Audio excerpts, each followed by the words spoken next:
past, I had created and hosted a very successful talk radio show, authored a couple of books, both of which would come out and go on to be bestsellers.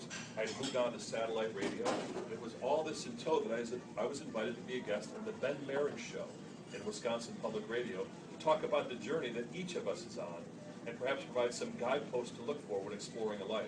Along with me on the air was my close friend and person who had walked with me, Dwayne.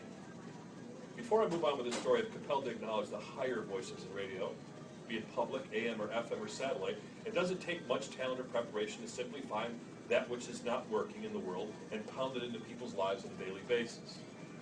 It does, however, take talent and preparation to look for that which is working in the world and bring it forth to nurture the human spirit. So my head is off and microphone is on to those deeply dedicated voices who bring out the best of us. They understand that radio is more than just selling airtime or a maze of wires and cables. It's about intention and it's about vibration. And if we raise both of them, anyone within earshot is reminded that life is about choices and chances, not just rants and raves. There are far too many voices on radio that talk if they know everything about everything, but they haven't done a damn thing. So, to continue with my story. We were sitting high above the city of Milwaukee talking with Ben, who's a consummate radio professional and does challenge his listeners on a daily basis, about this walk that I took, the lessons I had learned, and how each of us has a walk to take, if not in the physical, then surely in the spiritual. About halfway through the show, Ben announced that there was a caller on line 3 who had met me on the walk in 1996. My mind was racing to see who could this be because nothing stood out. Jane came on the line and said this: "We met John when we owned a small gift shop in Whitewater, Wisconsin.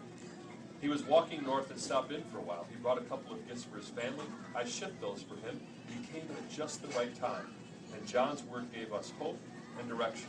My daughter Cheryl even gave him a ride to town, and they stopped on the way to Small Lake that she said had a tremendous effect on them. They talked about the journey of life, and he gave her a few sunflower seeds. They said that each of us has the seeds of possibility within.